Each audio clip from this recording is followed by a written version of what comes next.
மகிமையான பிதாவே, ஆண்டவராகிய இயேசு கிறிஸ்துவின் அற்புத கரங்களில் இந்த நாள் பைபிள் ஸ்டடியை ஒப்பு கொடுக்குறையா. ஆண்டவர் இயேசுடைய அற்புத கரம் இந்த இடத்துல வெளிப்படும்படி ஜெபிக்கிறோம். கர்த்தர் எங்கள் நடுவில் மகிமைப்படுவீராக. தேவ கிருபை அளவில்லாமல் பெருக ஒப்பு கொடுக்கிறோம். உடைய வார்த்தை வெளிப்படட்டும் என்று ஜெபிக்கிறோம். இயேசு கிறிஸ்துவின் அதிகாரமுள்ள நாமத்தில் உடைய வார்த்தையின் வல்லமை வெளிப்பட ஒப்பு கொடுக்கிறோம். பரலோகத்தின் தேவன் இடைபடுவீராக. இயேசுவின் நாமத்தில் பிதாவே, ஆமேன்.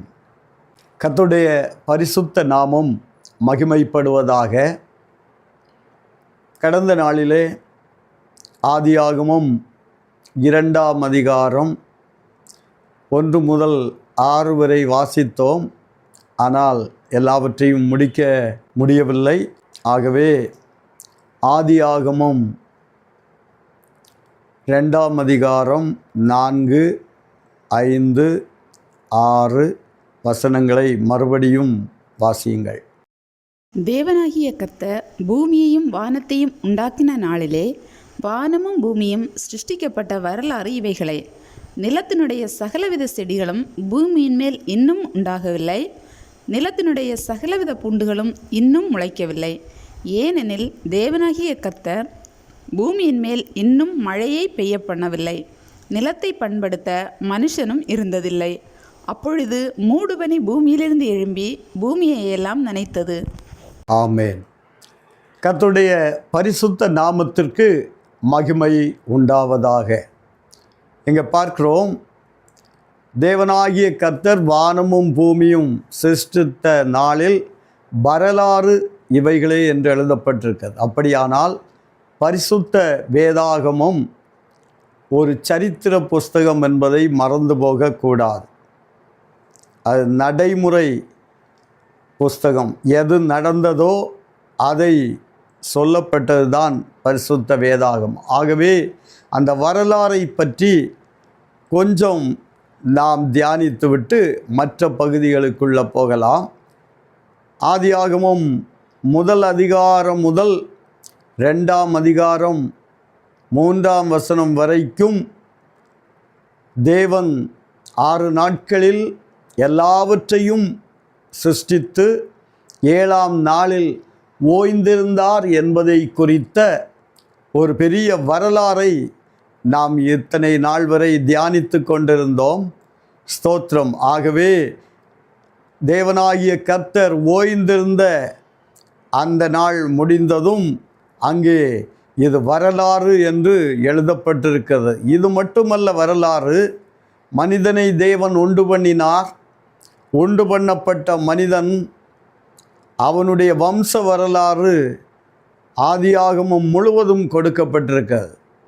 அவன் தேவனுடைய ஜனமா இல்லையா என்று பார்க்காமல் ஆதியாகமம் 1 அதிகாரத்திலிருந்து நாம் 11ஆம் அதிகாரம் வரைக்கும் வாசிக்கும்போது சகல ஜனங்களுடைய சிருஷ்டிப்பை குறித்தும் அங்கே வரலாறு இருக்கிறதை நாம் பார்க்க முடியும். ஸ்தோத்திரம். ஆகவே ஆதியாகமத்தில் சொல்லப்பட்ட சில பெயர் பட்டியல் வம்ச வரலாறுகளை நாம் மேலோட்டமாக சில வசனங்களை மட்டும் வாசித்து அதை அறிந்து கொள்ள போகிறோம். ஆகவே ஆதியாகமம் 5ஆம் அதிகாரம் 1 வசனத்தை வாசிப்போம். ஆதாமின் வம்ச வரலாறு. தேவன் மனுஷனை சிருஷ்டித்த நாளிலே அவனை தேவ சாயலாக உண்டாக்கினார். ஆமேன். ஆதாமுடைய வம்ச வரலாறு அந்த 1 32ஆம் வசனம் வரைக்கும் அங்கே வம்ச வரலாறு சொல்லப்பட்டிருக்கிறதை நாம் பார்க்க முடியும், வாசிக்க முடியும். ஸ்தோத்திரம். அதில் அழகாய் 10 பேருடைய பெயர்கள், 10 பேருடைய அட்டவணைகள், அதாவது ஆதாம் முதல் நோவா வரைக்கும் உள்ள அந்த தலைமுறைகளை அங்கே சொல்லப்பட்டிருக்கிறது. 10 பேருடைய பெயர்களை ஆதாம், சேத், கேனான், ஏனோஸ், மகலாயேல், ஏரேத், ஏனோக்கு, மெத்துசலா, லாமேக்கு, நோபா என்று 10 பேருடைய பெயர்கள் அங்கே சொல்லப்பட்டிருக்கிறதை நாம் பார்க்க முடியும். இந்த 10 பெயர்களுடைய அர்த்தங்கள் வரும் நாட்களில் இந்த 5ஆம் அதிகாரத்தை நாம் தியானிக்கும்போது இதை தெளிவாய் பார்க்க போகிறோம். ஆதியாகமம் 10ஆம் அதிகாரம் முதல் வசனத்தை வாசிங்க. அங்கே நோவாவுடைய குமாரர்களுடைய வம்ச வரலாறு என்று ஆரம்பிக்கும்.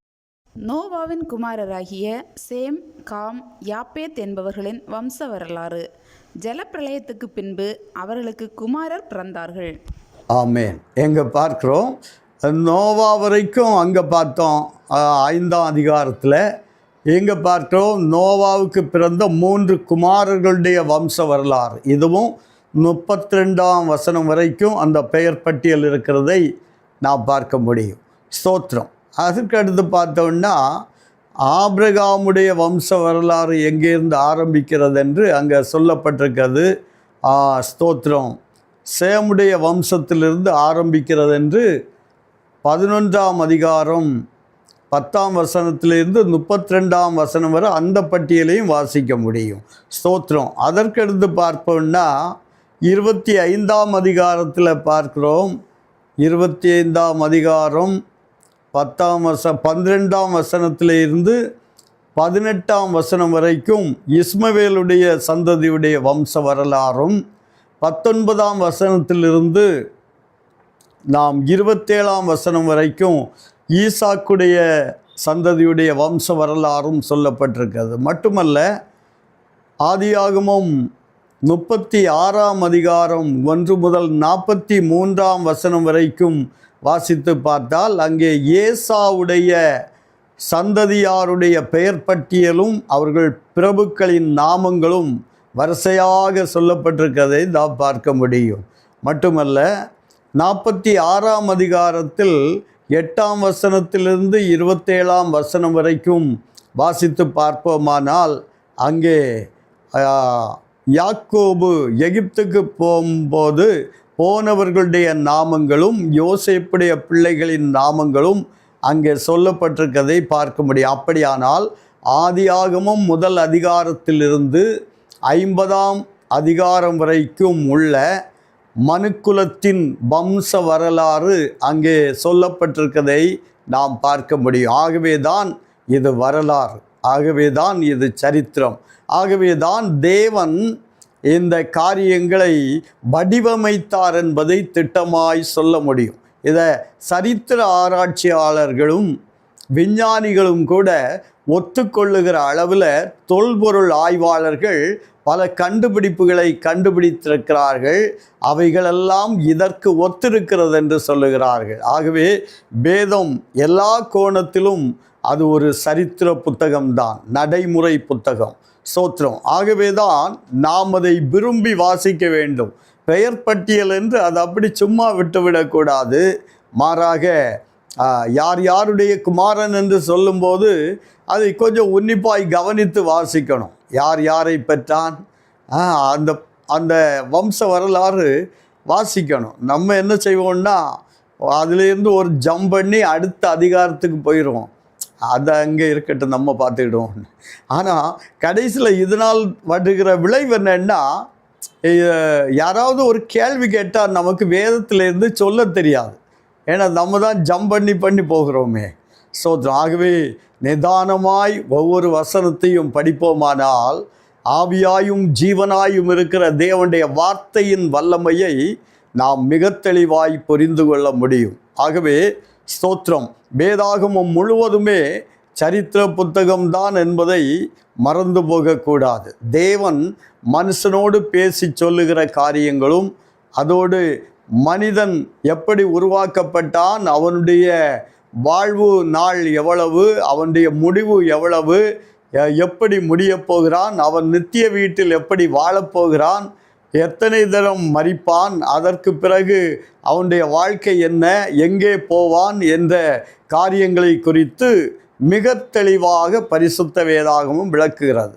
ஆகவே வேதத்தை வாசிக்கும்போது நிதானமாக நிறுத்தி அமைதலோடு வேறு எல்லா அலுவல்களையும் ஓய்த்துவிட்டு அமர்ந்திருந்து அல்லது முழங்கால் நின்று வேதத்தை வாசிக்கும்போது பரிசுத்த ஆவியானவர் நமக்கு உதவி செய்வார்.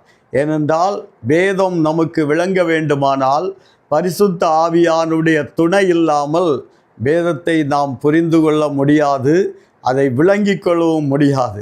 எத்தனையோ பேர் விளங்க வேண்டும் என்று நினைத்தார்கள், ஆனால் அவர்களுக்கு அது விளங்கவில்லை. ஏனென்றால் ஸ்தோத்திரம், அது ஆவியானுடைய துணை இல்லாமல் பரிசுத்த வேதத்தை ஆராய்வது லேசான காரியம் கிடையாது. ஆவியானவர் நமக்கு உதவி செய்வாரானால் வேதத்தை எளிதில் வாசிக்க முடியும், அதை ஆராய முடியும், அதை தியானிக்க முடியும். ஆகவே தான் இரவும் பகலும் கர்த்தருடைய வேதத்தில் பிரியமாயிருக்கிற மனுஷன் பாக்கியவான் என்று எழுதப்பட்டிருக்கிறது. கர்த்தருடைய வேதத்தில் பிரியமாயிருந்து இரவும் பகலும் அவருடைய வேதத்தில் தியானமாயிருக்கிற மனுஷன் பாக்கியவான் என்று எழுதப்பட்டிருக்கிறது. அந்த பாக்கியத்துக்குரியவர்களாக கர்த்தர் என்னையும் உங்களையும் மாற்றுவாராக. சரி, அப்போது வேதாகமம் ஒரு வரலாறு என்பதை ஆதியாகமம் 1 முதல் 50 வரை உள்ள அதிகாரங்களுக்குள் என்ன இருக்கிறது என்பதை மேலோட்டமாக நாம் பார்த்தோம். அந்தந்த அதிகாரங்கள் போகும்போது அந்தந்த காரியங்களை இன்னும் விரிவாக நாம் பார்ப்போம். ஸ்தோத்திரம். ஆதியாகமம் 1 முதல் 11 வரை எல்லா ஜனத்துடைய சரித்திரங்களும் அங்கே எழுதப்பட்டிருக்கும். ஆனால் ஆதியாகமம் 12ஆம் அதிகாரம் தொடங்கும்போது தேவன் ஆபிரகாமை பிரித்தெடுத்தார், பிரித்தெடுத்தவனுடைய சந்ததியை பற்றியுள்ள காரியங்கள் 50 வரைக்கும் எழுதப்பட்டிருக்கும். ஆகவே பரிசுத்த வேதாகமம் ஒரு மகிமையான சரித்திர புத்தகம். ஒருவேளை உங்களுடைய தகப்பனார் பேர் என்ன என்று கேட்டால் யோசிக்காமல் சொல்லிவிடுவீர்கள், என் அப்பா பேர் என்னது என்று. ஆனால் அவங்க தகப்பனார் பேர் என்னன்னு கேட்டால் கண்ணை முழிப்பீர்கள், ஏன்னா அவங்களுக்கு தெரியாது. சோத்திரம். ஆனால் இங்கே வம்ச வரலாறு இத்தனை தலைமுறைகளுடைய வம்ச வரலாறுகளை வரிசையாய் சொல்லி இந்த காலத்தில் வாழ்ந்தவன் என்று சொல்லும்போது, இத்தனை ஆண்டுகள் வாழ்ந்தவன் என்று சொல்லும்போது எத்தனை பெரிய சரித்திர உண்மை. இதை பார்க்கும்போது வேதம் எவ்வளவு உண்மை என்பது விளங்கும். வேதம் ஒரு வரலாறு. ஆகவே அதை படிப்பது ஏதோ கிறிஸ்தவர்களுக்கு மட்டும் உரியதல்ல, சகல ஜனத்துக்கும் உரியது. இயேசுடைய பிறப்பை குறித்து வேதம் அப்படித்தான் சொல்லுகிறது. இதோ சகல ஜனத்திற்கும் சந்தோஷத்தை உண்டு பண்ணும் நற்செய்தி அறிவிக்கப்படுகிறது என்று. அப்படின்னா இந்த உலகத்தில் நாசியில் சுவாசம் உள்ள அத்தனை பேருக்கும் இந்த வசனம் பொருந்தும். பரிசுத்த வேதாகமம் சொந்தமானது. இவர்கள் வாசிக்கக்கூடாதென்றல்ல, அத்தனை பேரும் வாசிக்க வேண்டும். சோத்திரம். வேதத்தை நேசிக்கிறவர்களுக்கு மிகுந்த சமாதானம் உண்டு, அவர்களுக்கு இடரல் இல்லை. வேதம் வாசிக்கும்போது வாசிக்கிற தேவ மக்கள் மிகுந்த சமாதானத்தை காண்பார்கள். ஸ்தோத்திரம். ஆகவே சஞ்சலமும் தவிப்பும் ஓடி போக வேண்டுமானால் சத்திய வேதத்தை நேசித்து வாசிக்க ஆரம்பிக்க வேண்டும். சரி, கர்த்தர் நல்லவர். நாம் அடுத்த வசனத்துக்குள்ளே போகலாம் என்று நினைக்கிறேன். வாசிங்க பார்க்கலாம். ஆதியாகமம்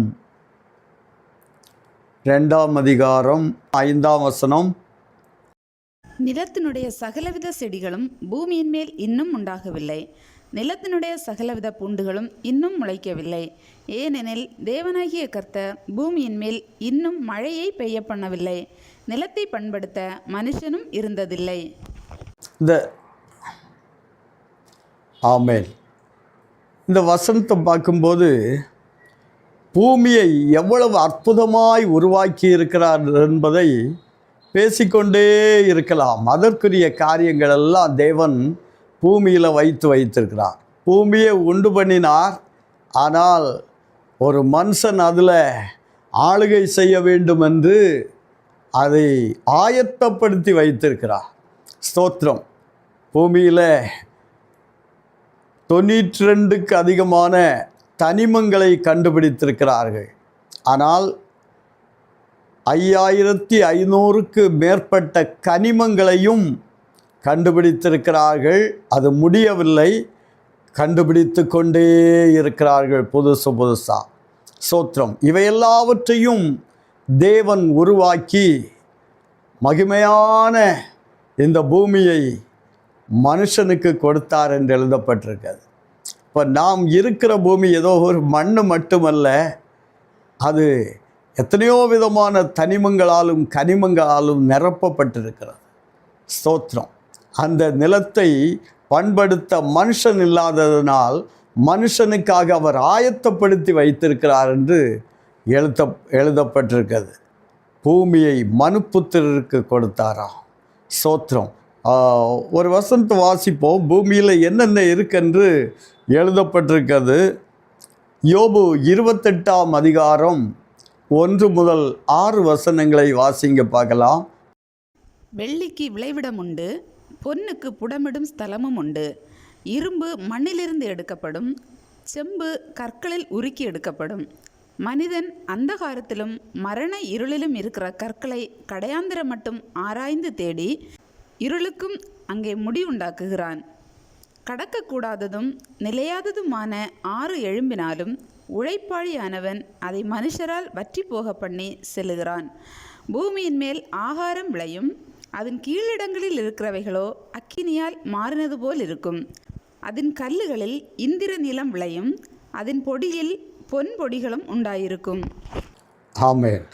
இப்போது வாசிக்க கேட்ட வசனத்தை நாம் யோசித்து பார்ப்போம்னா, ஸ்தோத்திரம், வெள்ளிக்கு விளைவிடம் உண்டு, பொன்னுக்கு புடமிடும் ஸ்தலமும் உண்டு என்று அங்கே ஆரம்பித்து என்னெல்லாம் இருக்கிறது என்றதை எழுதப்பட்டிருக்கிறது. எல்லாம் மேக்சிமம் கற்களிலிருந்து எடுக்கப்படுகிறது என்பது சரித்திரத்தில் நம்ம பார்க்க முடியும், விஞ்ஞான ரீதியாக பார்க்க முடியும். மண்ணிலிருந்து இரும்பு எடுக்கப்படுகிறது என்றாலும் அங்கே அந்த பாறை துண்டுகளை உருக்கும்போது அதிலிருந்து அயன் வருகிறது, இரும்பு வருகிறது. அப்போ இப்படி ஒவ்வொரு காரியங்களும், அதாவது அநேக கனிமங்கள் பாறைகளிலிருந்து வெளிவருகிறது. இவை எல்லாவற்றையும் தேவன் உண்டு பண்ணி வச்சுக்கிறார். மட்டுமல்ல, அங்கே எழுதப்பட்டிருக்கிறது, அவன் அந்தகாரத்துக்குள்ளே போய் தேடுகிறானாம், இருளுக்குள்ளே போய் தேடுகிறானாம், அந்த இடத்தையும் லைட்டு போட்டு வெளிச்சமாக்குறானாம், இருளுக்கு முடிவுண்டாக்குகிறானாம். ஸ்தோத்திரம். அங்கே ஆறு போல் தண்ணி வந்தாலும் அதை மனுஷனுடைய பலத்தினால அவன் அடைக்கிறானாம். எப்படி அடைக்கிறான்? சிமெண்ட் கரைசல் ஊற்றி, ப்ரெஷர் ஊற்றி அதை அடைக்க பார்க்குறான். அல்லது ஓட்டுற தண்ணியை ஐஸாக மாற்றி அதை அப்படியே கட்டிப்படுத்துகிறதால அந்த ஊற்றை நிறுத்த பார்க்குறான். இல்லைன்னா பம்பு வச்சு அந்த தண்ணியை வெளியேற்றி அங்கே தண்ணி இல்லாதபடி தான் அவ்வளவு ஆழங்களுக்குள்ளே போய் வேலை செய்கிற இடத்துல தோண்டி பார்க்குற இடங்களில் அற்புதமாக அந்த தண்ணீர் வராத அளவுக்கு அவன் தடுத்து நிறுத்துகிறான். அவ்வளவு மனுஷ ஞானம் அதை பற்றி அங்கே எழுதியிருக்கு. அப்போது இவ்வளவு காரியங்கள் எழுதியிருக்கு. அது கீழே பார்க்கிறோம், ஒரு அருமையான காரியம் சொல்லப்பட்டிருக்கிறது. பூமியின் மேற்பரப்பில் விளைச்சல்கள் எல்லாம் விளையுமா, மனுஷனுக்கு ஆகாரம் விளையுமா. ஆனால் அதுக்கு ஆழங்களில் பார்த்தாச்சுன்னா உருகி போன நிலையில் இருக்குமா.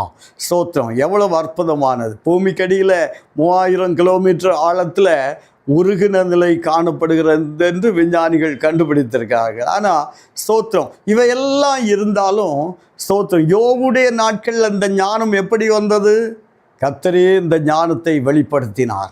அப்போது தேவனை சார்ந்து வாழும்போது தேவ ஞானம் நம்மை நிரப்பும் என்பதை மறந்து போகக்கூடாது.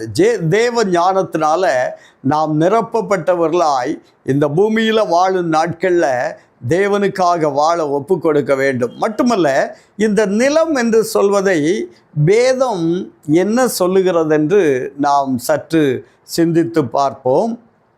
லூக்கா 8ஆவது அதிகாரம் 15ஆம் வசனத்தை பார்ப்போம். நல்ல நிலத்தில் விதைக்கப்பட்டவர்கள் வசனத்தை கேட்டு அதை உண்மையும் நன்மையுமான இருதயத்திலே காத்து பொறுமையுடனே பலன் கொடுக்கிறவர்களாய் இருக்கிறார்கள்.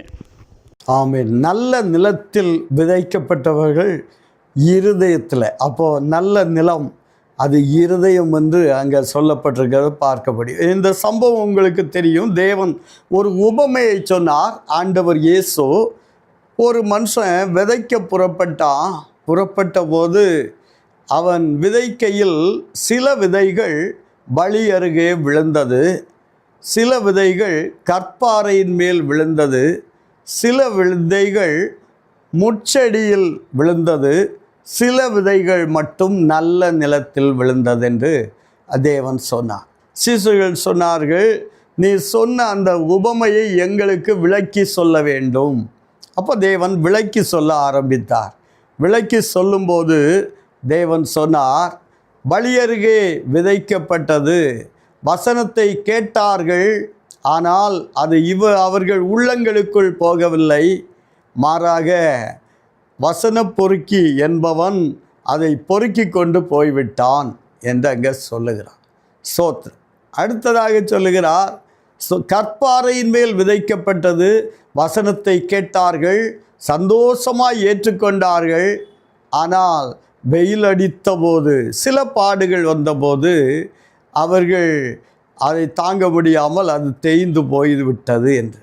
அடுத்தது சொல்லப்பட்டிருக்கிறது, முட்செடிக்குள் விதைக்கப்பட்டவர்கள் பலவிதமான பாடுகளை அனுபவிக்கும் போது அந்த பாடுகளை தாங்க முடியாமல் முட்செடியுடைய நெருக்கத்தினால, முற்புதருடைய நெருக்கத்தினால அவர்களும் வசனத்திற்கு செவி கொடுத்து பலன் கொடுக்க முடியாதபடிக்கு மாறி போனார்கள்.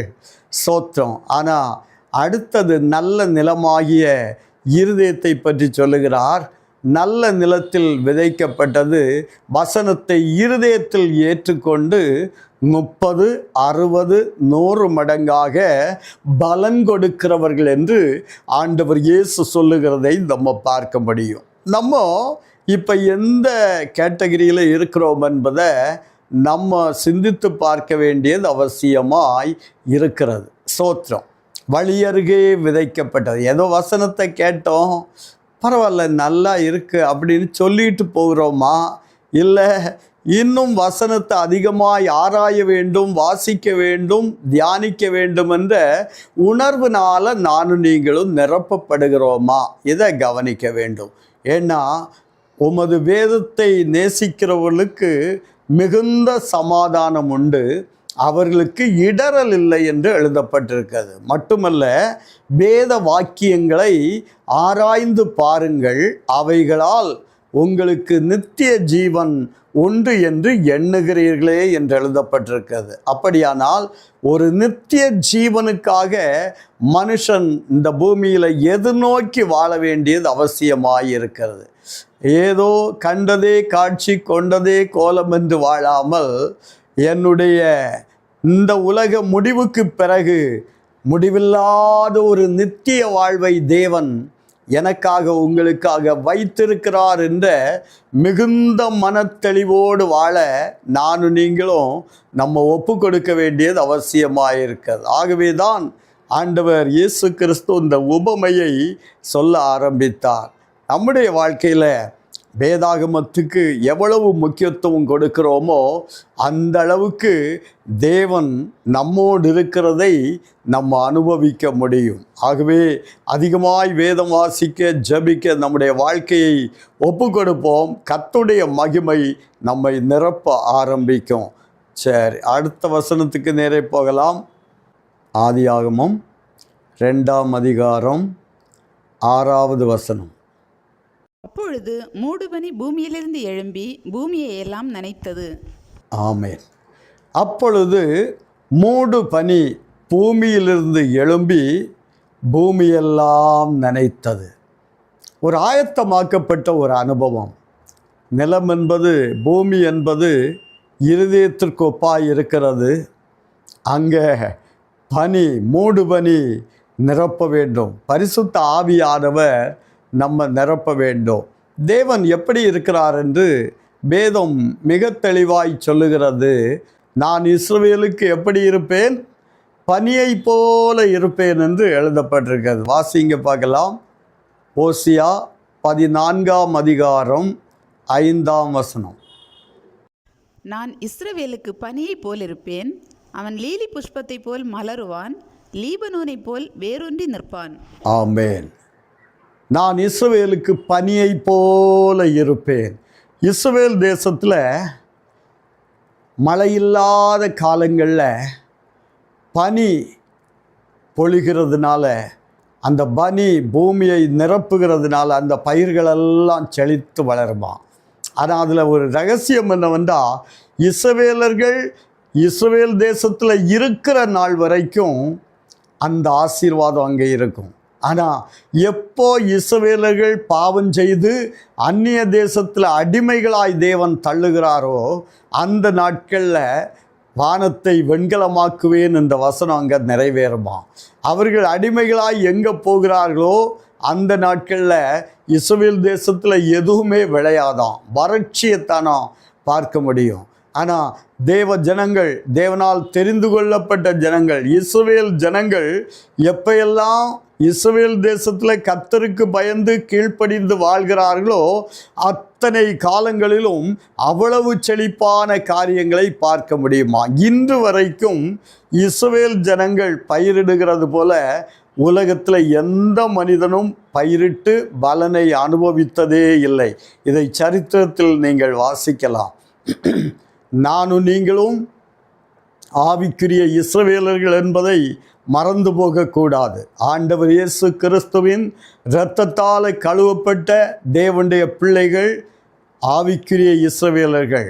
ஸ்தோத்திரம். அவர்கள் மாம்சத்தின்படி இஸ்ரவேலர்கள், நானும் நீங்களும் ஆவிக்குரிய இஸ்ரவேலர்கள். ஆகவே இயேசு கிறிஸ்துவின் இரத்தத்தால் மீட்கப்பட்ட தேவ பிள்ளைகள் மற்றவர்களைப் போல துக்கித்து கொண்டிருக்கிற அனுபவங்களை விட்டு, நான் தேவனுடைய பிள்ளை, கர்த்தர் என்னை நடத்துகிறார் என்ற தெளிவோடு கூட இந்த பூமியில் வாழ வேண்டும். இந்த பூமியிலே வாழும் காலம் அனைத்தும் கர்த்தர் என்னை கரம் பிடித்து நடத்துகிறார் என்ற தெளிவை நாம் உணர்ந்தவர்களாய் வாழ வேண்டும். அப்பேற்பட்ட ஒரு அருமையான பாக்கியத்துக்கு நேராய் தேவன் என்னையும் உங்களையும் வழி நடத்துவாராக. ஸ்தோத்திரம். நான் இஸ்ரவேலுக்கு பனியை போல இருப்பேன், அவன் லீலி புஷ்பத்தை போல மலருவான். ஸ்தோத்திரம். இந்த லீலி புஷ்பம் ஏறக்குறைய 3-5 அடி உயரம் வரை வளருமாம். அதனுடைய பூக்கள் வெள்ளை நிறத்தில் இருக்குமாம். அவ்வளவு அழகாகவும் அதனுடைய வாசனை அந்த பகுதியை நிரப்பக்கூடியதாகவும் இருக்குமா. ஆகவே தான் உன்னத பாடலில் 2ஆம் அதிகாரம் 2ஆம் வசனத்தில் எழுதப்பட்டிருக்கிறது, முள்ளுகளுக்குள்ளே லீலி புஷ்பம் எப்படி இருக்கிறதோ அப்படியே குமாரத்திகளுக்குள்ளே எனக்கு பிரியமானவள் இருக்கிறாள் என்று எழுதப்பட்டிருக்கிறது. அப்படியானால் தேவனுக்கு பிரியமான கர்த்தருடைய பிள்ளை முள்ளுகளுக்குள்ளே இருந்தாலும் கர்த்தருக்கு பிரியமாய் இருப்பார்களாம். எப்படி என்றால், வேதனை, பாடுகள், உபத்திரவம் இந்த உலகத்தில் உண்டு என்று வேதம் மிக தெளிவாய் சொல்லுகிறது. உலகத்திலே உங்களுக்கு உபத்திரவம் உண்டு, ஆனாலும் திடன் கொள்ளுங்கள், நான் உலகத்தை ஜெயித்தேன் என்று ஆண்டவர் இயேசு சொல்லி இருக்கிறார். ஆகவே உலகத்தில் பாடுகள் உண்டு, ஆனால் முள்ளுகளுக்குள்ள லீலி புஷ்பம் தன்னுடைய வாசனையை வெளியே விடமாட்டேன், ஏனென்றால் என்னிலே குத்துப்பட்டது என்று நினைக்காதாம். ஸ்தோத்திரம். முள்ளுகள் அந்த பூவை குத்த குத்த அதன் வாசனை அதிகமாய் வெளிப்பட்டு கொண்டிருக்கும். முந்திய காலங்களில் அந்த லீலி புஷ்பத்திலிருந்து நறுமண வாசனைக்கான காரியங்களையும் எடுப்பார்களாம் ஆரம்ப காலங்களில். அப்பேற்பட்ட வாசனை தரக்கூடிய ஒரு பூவாக நானும் நீங்களும் மாற தேவன் விரும்புகிறார். நம்மிடத்தில் தேவன் வாசனையை எதிர்பார்க்கிறார். ஸ்தோத்திரம். கர்த்தர் அந்த லெவலில் நம்மை பயன்படுத்துவாராக. அடுத்ததாக அங்கே எழுதப்பட்டிருக்கிறது, அவன் லீபனோனில் உள்ள லீபனோனை போல என்று எழுதப்பட்டிருக்கு. அந்த லீபனோனின் மகிமை என்னன்னா கேதுரு மரம். ஸ்தோத்திரம். சில இடங்களில் தேவதாரு மரத்தை பற்றி சொன்னாலும் தேவதாரு மரம் நல்ல உயர்ந்து வளரக்கூடியது. ஆனால் கேதுரு மரம் ஒரு 100 மீட்டர் ஹைட்டில் வளர்ந்தால் 100 மீட்டர் பக்கவாட்டு விடுமா. அதே போல் அதோடைய வேர்கள் எந்த பாறைக்கட்டானாலும் அவ்வளவு ஆழமாய் போகுமா. சோத்திரம். அது எவ்வளவு உயரத்தில் வளருதோ அந்த அளவுக்கு உயரத்தில் அந்த அளவுக்கு உயரத்துக்கேற்ற அகலமும் அதன் வேர்கள் அந்த அளவுக்கு ஆழமாக போகுமா? எந்த வறட்சியும் தாங்கி வளருமா? அப்பேற்பட்ட ஒரு அனுபவம் நம்முடைய வாழ்க்கையிலேயும் கர்த்தர் எதிர்பார்க்கிறார். ஸ்தோத்திரம். லீபனோனில் கேதுரு என்பது, கேதுருவை சொன்னாலே லீபனோனில் ஞாபகத்துக்கு வரணும்.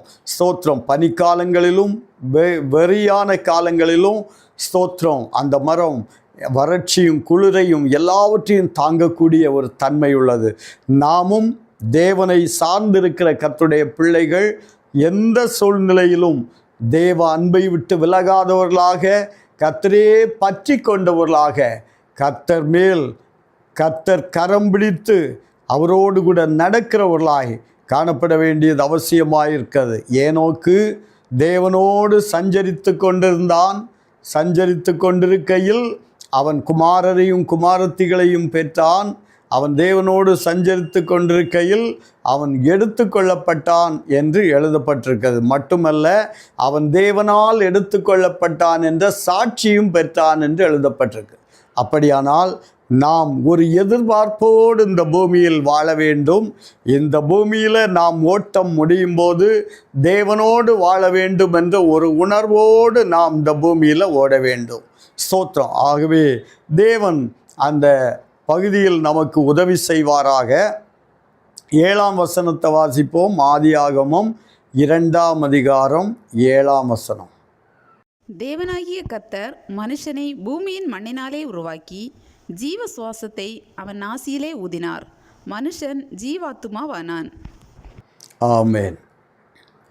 தேவனாகிய கர்த்தர் பூமியின் மண்ணினாலே மனுஷனை உருவாக்கி அவன் நாசியிலே ஜீவ சுவாசத்தை ஊதினார். அவன் ஜீவாத்துமா ஆனான். அருமையான வார்த்தை. மனுஷன் உருவாக்கப்பட்டவன், தேவனால் உருவாக்கப்பட்டவன் என்று மிக தெளிவாய் இங்கே எழுதப்பட்டிருக்கிறது. பூமியின் மண்ணினாலே உருவாக்கப்பட்டவன் அல்லது பூமியின் துகள்களால் உருவாக்கப்பட்டவன் என்று எழுதப்பட்டிருக்கிறது. ஸ்தோத்திரம். அப்போது உருவாக்கப்பட்ட அந்த மனுஷனுக்கு தேவன் தம்முடைய நாசியின் சுவாசத்தை ஊதினார். அவன் ஜீவாத்துமா ஆனான். அவனுக்குள் ஜீவன் வந்தது. அந்த ஜீவனுக்கு பேர் ஏதோ 1000 வருஷத்தில் அழிந்து போகிற ஜீவன் அல்ல, 70-80 அழிந்து போகிற ஜீவன் அல்ல, 120 அழிந்து போகிற ஜீவன் அல்ல. ஆனால் நித்திய காலமாய் வாழ்கிற ஜீவன். அது பூமியில் வாழ்ந்தாலும் சரி, பூமியை விட்டு பிரிந்து பரலோகத்தில் வாழ்ந்தாலும் சரி, யுக யுகமாய் வாழும்படி மனுஷன் உண்டாக்கப்பட்டான். ஸ்தோத்திரம். ஆகவேதான் தேவனுடைய ஜீவனை நமக்கு ஊதினார். தேவனுடைய ஜீவ சுவாசத்தை நமக்கு ஊதினார். மனுஷன் அவனுக்குள்ள ஜீவன் வந்தது, ஆத்துமா வந்தது, ஜீவாத்துமா ஆனான். ஜீவாத்துமா. இந்த ஆத்துமா அழிவில்லாதது. ஸ்தோத்திரம். சரீரம் மண்ணிலிருந்து எடுக்கப்பட்டது, மண்ணுக்கு திரும்பும். ஆனால் ஆத்துமாவுக்கு அழிவே கிடையாது. ஸ்தோத்திரம். அது தேவனுக்காக வாழ்ந்தால் நித்திய ஜீவன், இல்லைன்னா நித்திய நரகம் என்று ஒன்று சொல்லப்பட்டிருக்கிறது. ஸ்தோத்திரம். அதை தெளிவாய் வேதத்தில் எழுதப்பட்டிருக்கிறது. வெளிப்படுத்தல அக்கினியும் கந்தகமும் எரிகிற கடல் என்று எழுதப்பட்டிருக்கிறது. ஸ்தோத்திரம். அப்போது நாம் எங்கே போக வேண்டும் என்ற தெளிவும் நமக்கு இருக்கணும். ஸ்தோத்திரம். இங்கே மனுஷன் மண்ணினால் உருவாக்கப்பட்டவன் என்று எழுதப்பட்டிருந்தாலும் அது மனுஷன் எதனால் உருவாக்கப்பட்டிருக்கிறான்னா, அவன் நேரமாக சொன்னேன் 92 விதமான தனிமங்கள் இருக்கிறது என்று. அதில் 60 விதமான தனிமங்கள் மனுஷனுக்குள்ளே இருக்கா. அதில் 6 தனிமங்கள் மனுஷனுடைய 99% நிரப்புகிறதா. ஆக 99% மனுஷன் தனிமங்களால் ஆனவன். அப்போது மற்ற 54% இந்த 1% தான் கொஞ்சம் கொஞ்சமாக கொள்ளளவு போட்டிருக்கிறதாக விஞ்ஞானிகள் சொல்லுகிறார்கள். ஸ்தோத்திரம். Oxygen, carbon, hydrogen, nitrogen, calcium, phosphorus ஆகிய இந்த 6 தனிமங்களும் மனுஷனுடைய சரீரத்தை 99% நிரப்பியிருக்கான். மற்ற 1% 54 விதமான தனிமங்கள் நிரப்பி இருக்கிறதாய் சொல்லுகிறார்கள். அப்போது இவை எல்லாவற்றாலும் உருவாக்கப்பட்ட மனுஷன் ஏன் மண்ணா இருக்கிறான் என்று சொன்னால், அவன் கீழ்ப்படியாமை வந்தபோது எப்போ பாவம் செய்தானோ அது முதல் மனுஷனை குறித்து தேவன் சொன்னார், நீ மண்ணா இருக்கிறாய், மண்ணுக்கு திரும்புவாய். சரீரம் மண்ணில் போயாச்சுன்னா 6 மாதம் கழித்து பார்த்தா அது மண்ணு தான், வேறு ஒன்றும் நமக்கு தெரிய போகிறதில்லை. ஸ்தோத்திரம். அப்போது கண்டுபிடிப்புகள் எவ்வளவா இருந்தாலும் மனுஷனுடைய சரீரம் மண்ணானதென்று அது நிரூபித்து விடும். அது மண் என்று பார்த்தவுடன் நமக்கு தெரியும். ஸ்தோத்திரம். இதுதான் மனித வாழ்க்கை. அப்போ இந்த வாழ்க்கையில் அடுத்து 8ஆம் வசனத்தை பார்ப்போம்னா, தேவனாகிய கர்த்தர் மனிதனை உண்டு பண்ணி கிழக்கே ஒரு தோட்டத்தை உண்டு பண்ணி அதிலே கொண்டு வைத்தார் என்று எழுதப்பட்டிருக்கு. அப்போது ஒரு தோட்டத்தை உண்டு பண்ணினார், அந்த தோட்டத்தில் கொண்டு வைத்தார். இப்போ மனுஷன் ஜீவ ஆத்துமா ஆனான். ஆகவே இந்த மனுஷன் ஆத்துமா உள்ளவன். மிருகங்களுக்கு ஆத்துமா கிடையாது, மிருகங்களுக்கு ஆத்துமா கிடையாது. ஆகவே மிருகங்களுக்கும் மனுஷனுக்கும் நிறைய வித்தியாசம் உண்டு. மிருகங்கள் வார்த்தையினால் உருவாக்கப்பட்டது, மனுஷன் தேவனுடைய கரத்தினால் உருவாக்கப்பட்டான். மிருகங்களுக்கு உண்டாக கடவுது என்றார், உண்டாயிற்று. ஆனால் மனுஷனுக்கு தம்முடைய நாசியின் சுவாசத்தை மனுஷனுக்குள்ள ஊதினார், அவன் ஜீவாத்மானான். ஆகவே எல்லாவற்றை பார்க்கிலும் மனுஷன் விசேஷித்தவன்.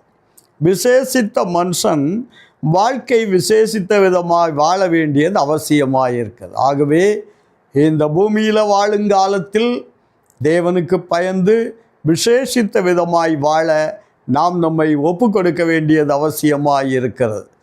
ஆகவே தொடர்ந்து வரும் நாட்களில் நாம் இதை தொடர்ந்து தியானிப்போம். இன்றைக்கு கொஞ்ச நேரம் தேவ சமூகத்தில் நாம் ஜெபிக்கலாம். மகிமையான பிதாவே, ஆண்டவராகிய இயேசுவின் அன்பு கரத்தில் நம்முடைய பிள்ளைகளை ஒப்பு கொடுக்கிறோப்பா. இணைந்திருக்கிற ஒவ்வொருவர் மேலும் நம்முடைய கிருபை ஊற்றப்பட ஜபிக்கிறோம்.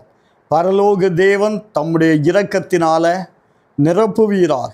வார்த்தையை கேட்கிற ஒவ்வொரு உள்ளங்களிலும் கிறிஸ்துவின் பலன் நிரப்பட்டும் என்று ஜபிக்கிறோம். இயேசு என்னும் நாமத்து நிமித்தம் வருகிற விடுதலைகள் உள்ளங்களை நிரப்பும்படி ஒப்பு கொடுக்கிறோம். அதிசயங்களை அற்புதங்களை செய்யும்படி கர்த்தர் ஒவ்வொரு உள்ளங்களையும் உம்முடைய கரத்தினால் மூடும்படி ஜெபிக்கிறோம். ஒவ்வொருடைய தனிப்பட்ட வாழ்க்கையிலும் கர்த்தருடைய ஆளுகை வருவதாக. இயேசு என்னும் நாமத்து நிமித்தம் உள்ளங்கள் விடுவிக்கப்படணும். ஆவி, ஆத்மா, சரீரம், சொல், செயல், சிந்தை மண்டலங்கள் விடுவிக்கப்படும்படி ஜெபிக்கிறோம். குடும்பங்களில் தேவ ஆளுகை வருவதாக. எதிர்பார்க்கிற காரியங்களில் அற்புதம் நடக்க ஜெபிக்கிறோம். வியாதி பலவீனங்கள் விலகி போகட்டும் என்று ஜெபிக்கிறோம். இயேசு கிறிஸ்துவின் நாமத்து நிமித்தம் உடைய பிள்ளைகள் விடுவிக்கப்படுவார்களாக. ஜெயம் பெற்றவர்களாய் எழும்புவார்களாக. ஒரு ஜெயம் பெற்ற வாழ்க்கை வாழ ஆண்டவர் இயேசுவின் அன்பு கரத்தில் உடைய பிள்ளைகளை ஒப்பு கொடுக்கிறோம். சர்வ வல்லமையுள்ள தேவனுடைய ஆளுகை உடைய பிள்ளைகளை நிரப்பட்டும் என்று ஜெபிக்கிறோம். கர்த்தர் இடைபடுவீராக. மகிமையான தேவன் தம்முடைய பிரசன்னத்தினால் உள்ளங்களை நிரப்பும்படி ஜெபிக்கிறோம். இயேசுவின் நாமத்தில் பிதாவே, ஆமேன்.